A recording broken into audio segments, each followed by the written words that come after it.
On this episode of Bake and Shake, Ashley attempts a challenging new recipe for a friend's birthday. It's all dripping out everywhere. I've obviously severely overfilled it. And Heinz shakes up a classic libation with a surprise visit from an old friend. Oh, I love the episode. You guys look great. Your quarantine diet never stood a chance. This is Bake and Shake. Today I'm tackling something new, a Victoria sponge cake. It's my friend's birthday, she's British, and she requested it. And it's something I've never made before, so I'm going to be following a recipe that I found on the New York Times, and we'll see how it turns out. For this recipe, you'll need a mixer of some sort, parchment or wax paper, and a mixing bowl, 2 cake pans, baking powder, salt, milk, butter, eggs, sugar, flour, vanilla, powdered sugar, heavy whipping cream, and raspberry jam. Here we go. I have 1.5 sticks of butter that I've already softened, taken out of the fridge. I'm gonna go ahead and put it in my mixer. Turn it on to about 4. And now, checking our recipe, we are gonna need 3/4 cup of sugar plus 2 tablespoons. So I have my sugar right here. I don't have a 3/4 cup, but I have a 1/4 cup. So I'll go ahead and put 3 of these in. 2, oh. Hopefully you take that out in post times. 3, and then we need our 2 tablespoons. 1, 2. So it says to go ahead and cream the butter with the sugar for 3 minutes. So I'm gonna put my mixer back down and let it do all the work for me. That's been going for about 3 minutes. It looks really nice and pale in color and nice and creamy. So next are our eggs. We have 3 eggs that I brought to room temperature. I'm gonna go ahead and crack them into this separate bowl to make sure I don't get any shells. My first one, 2, 1 more. Egg number 3. It looks like I got a little shell in there, so I gotta go ahead and pick that out. Oh no, I lost it. I got it. That's why we crack them in a separate bowl. So we're gonna add these one at a time, it says. So go ahead and add 1, and then we're gonna go ahead and mix that one in. This is just a more of a gentle mix, so I'm just putting it on stir. So I've only seen the Victorian sponge made on the Great British Bake Show. It's one of my favorites. And I'm just really crossing my fingers that today I'm able to do it some justice, since I've never done it before. But it's really nice during the quarantine to be able to bake for friends. It's a nice way for me to connect when I can't see people. So I've been doing a lot of baking and then drop-offs for people, at 6 feet apart, of course. Add our other egg. So basically once I see the yolk is completely mixed in, that's when I add my next egg. Okay, time for the last egg.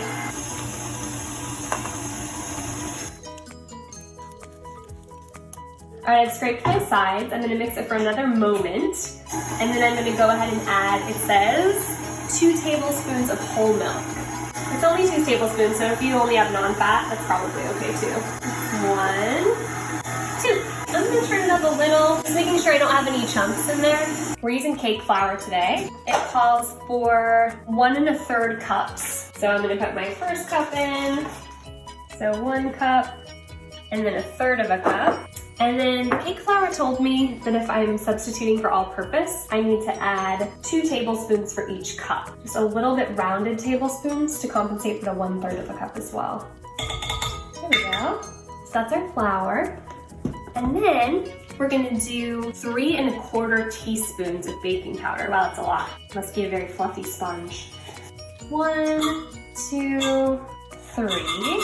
And then my little baby 1/4 teaspoon, little sweet little guy, very small. There we go. I'm gonna go ahead and do my salt next. So it's gonna be 1/2 teaspoon. There we go. So now that our dry ingredients are all in there, it says mix until just combined. So that's what I'm gonna do. And I'm gonna hope and pray that those lumpy portions from earlier are gonna get well incorporated and make for a very smooth cake. So I'm gonna start it on a stir. Pretty thick, so I'm a little bit nervous. Okay, so once you see it start to come together and there's no flour, that's kind of when it's going to be done. I'm used to beating my cakes a little bit more than this, so I'm doing a great job getting it all over my hands too. It tastes good, so that's a good sign. I've pre-lined and greased my cake tins. As you can see, hopefully, there's a piece of parchment paper at the bottom, which I've been buttered over. Parchment paper looks like this. You can also use wax paper. And how I did it is basically, I just rolled this out, put this face down, and I drew a circle around it with a pencil and cut a little bit inside the circle and then fit it into my tin. Doesn't have to be perfect. Do the best you can. As long as it's in there and it's greased, that's gonna help your cakes pop out nice and beautifully and easily. So I'm gonna go ahead, put these in my tins. I'm gonna start to kind of smooth these out. This is a much more dense batter than I'm used to, so hopefully these turn out okay. They're a bit hard to smooth, I'm finding. I never enjoy doing a new recipe when I'm gonna take it over for someone's birthday, in case I royally mess it up, but oh well. It's a thought that counts anyway, right? Hopefully I don't end up with an epic British Bake Show fail here. It's definitely possible. All right. These babies aren't looking great, but hopefully they'll look better later when I assemble the cake and they're out of the oven, fingers crossed. So I'm gonna go ahead and put them in the oven. I've preheated the oven to 350 degrees. I'm gonna go ahead and slide them in my metal rack. And then it says to bake for 25 to 30 minutes. I'm gonna check them after 20. I just like to do that. Everyone's oven is different. So I'm gonna set a timer for 20 minutes, turn my light on, and then I'll check them shortly. All right, these look just about done. They're nice and light golden brown around the edges, like that, and they look pretty springy. So I'm gonna go ahead and take them out. I'm gonna cool them in a pan, it says, for about 10 to 20 minutes, and then I'll flip them out to finish cooling all the way. So here's one of the moments of truth. We'll hope that our butter and parchment paper actually worked for us. I'm gonna go ahead and flip these guys over now and hope that they come out of the pan easily.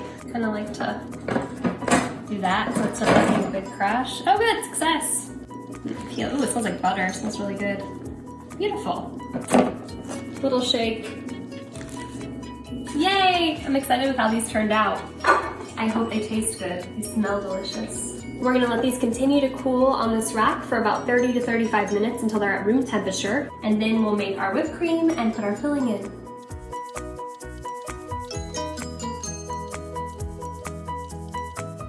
All right, our cakes are nice and cooled now, down to room temperature. So we're gonna whip our fresh cream, which is one of the fillings. So you're gonna need heavy whipping cream, about a cup, and then vanilla extract. It said half of a teaspoon. And then a tablespoon of powdered sugar. So go ahead and throw that in. Homemade whipped cream is much easier than you might think. You turn your mixer on and it does all the work for you. My whipped cream's starting to come together. For this recipe, it called for a stiff peak. So right now, when we lift this up, what it has is a soft peak. So it's not having that stiff peak that's gonna come to a point when the whisk comes out, which means it's not done yet. So we're gonna go ahead and turn it back on until it has that stiffer peak.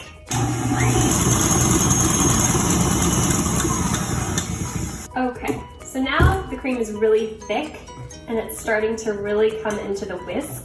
That means it's done, that is a stiffer peak. Sometimes you won't know, it won't make that exact peak that you're looking for, like this batch did not, but we're there. We're at a nice thick spreading consistency whipped cream that's gonna hold together in the cake, and that's what you're looking for. Go ahead and save this guy for later. Very good. Eli?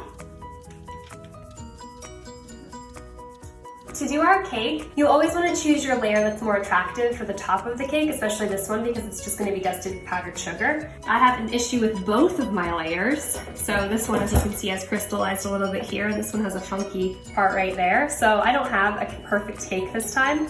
So I just have to choose which one is going to be more perfect. I'm gonna go with this guy because I think the powdered sugar may mask that little indiscrepancy a little bit. The recipe didn't tell me to do this, but I do this with all my cakes when I'm gonna be layering them. So basically what I'm gonna do is I'm just gonna cut this so that it's flat. So I just go along with the knife along the edge of the cake to flatten it out. That's gonna create a nice flat layer for the fillings to go on. So it comes out. Doesn't have to look pretty because that's your middle layer. I'm gonna try it. Good. Really light. A little bit crispy. I think it's gonna be really good. Put this aside, we'll eat it later. It calls for raspberry jam. I'm sure if you don't like raspberry, you can use something else, but this is the traditional recipe. Online, when I looked at pictures of these, they're all varying filling sizes. So some were really thick and oozy, and some were just like a small sandwich, like a peanut butter and jelly layer. I'm gonna do somewhere in between for mine. But it's my first one, so it's a little imperfect, it's okay. Eli, you wanna come look? Okay, that's a little bit close. Next, I'm gonna do my whipped cream. So I'm gonna go ahead, put the whipped cream on. I'm just kind of pulling it out from the center so that my jam doesn't start rolling everywhere. Hopefully, we'll see. Jam's starting to go over the sides a bit, so it's getting a little messy. Just gonna have to just go with it. It's my first one. All right, it's all dripping out everywhere. I've obviously severely overfilled it, so that's a mistake you probably don't want to make. So probably less jam. Just wipe some of the excess off with my hands. Oh boy, Heinz. Yep. All right. I mean, for a first attempt, it's okay. I'm gonna go ahead and try and clean the sides up a little bit since I'm presenting this as a gift. The final step is to dust it with powdered sugar. Pretty sure this would be a last place one in British Bake, so yeah, just a gentle dusting of powdered sugar on there. Well, there's my very imperfect attempt at the Victoria sponge. To go with Ashley's Victorian sponge cake, we're going to be making an aviation cocktail. You're going to need 2 glasses, a jigger, a bar spoon, a knife, and a few lemons. For your spirits, you'll need gin. We're going to use Aviation since it's the aviation cocktail. Maraschino liqueur, crème de la viette, and cherries for garnish. So grab your cocktail shaker and let's get started. Leroy, I'm kind of in the middle of something. Yeah, I know. Just watching your show up here on the flat screen. You look real good there, cousin. Bluetooth's cutting out, though. Those ingredients you mentioned, maraschino and... crème de la viette. Cream de violet, yeah. Listen, my bar's pretty well stocked here. Ricky brought over a couple quarts of that bathtub gin last week. And if I go out and get some of these fancy liqueurs, am I going to be able to use them for anything else other than aviation? You can do a lot with maraschino liqueur. It'd be great in your bar. You can make the last word, you can make the Hemingway daiquiri, a bunch of other stuff. Yeah. And crème de la viette, pretty much can just make this cocktail, but let me tell you, it's going to be worth it. All right. So if it's okay, I'll just finish the show and then... Yeah, while you're no, here. go on with your show. You're doing Okay. great there. So let's start off with the lemons. We're going to need about 1.5 ounces of lemon juice. These are kind of small lemons, so I'm just gonna take them here and I'm just gonna squeeze them by hand.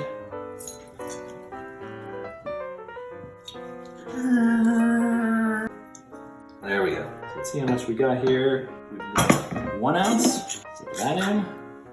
And so close. I need one more lemon. Look at this, another lemon. It's amazing what you can do on cooking shows. There we go. This should be exactly 1.5 ounces. Now we're making 2 here, so if you're just making them for yourself or you only want one, just half everything. Now we're gonna do 4 ounces of our aviation gin. Ryan Reynolds aviation gin. Thanks, Ryan. We're gonna do 1 ounce of maraschino liqueur. This is a really herbaceous liqueur, a little bit sweet. It's a great staple for a bar, Leroy. And finally, crème de la viette. Crème de la viette. We're gonna do 1/2 ounce. This stuff's very floral, so don't want too much. So that's it. All we need now is some ice into the shaker and shake it up again.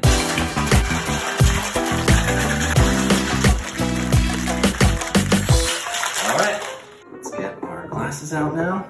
And it should be a beautiful light shade of purple. This is the crème de la viette. Beautiful. And finally, we're gonna garnish with a cherry. Now these cherries are so much better than the typical bright red things you get at the grocery store. These are dark red, perfect for Manhattans. This is my go-to cocktail cherry. I actually like them sweet, so we're gonna do one more. That's it. Let's see how we did here. Ooh, yeah. Light, refreshing. This is gonna go great with Ashley's Victorian sponge cake. I hope you enjoyed this cocktail as much as I do. Cheers. So, semi-successful day. Yeah, I hope Jessica likes her cake. Yeah, me too. It tastes a lot better than it looks, so Happy birthday, Jess. cheers to that. Cheers.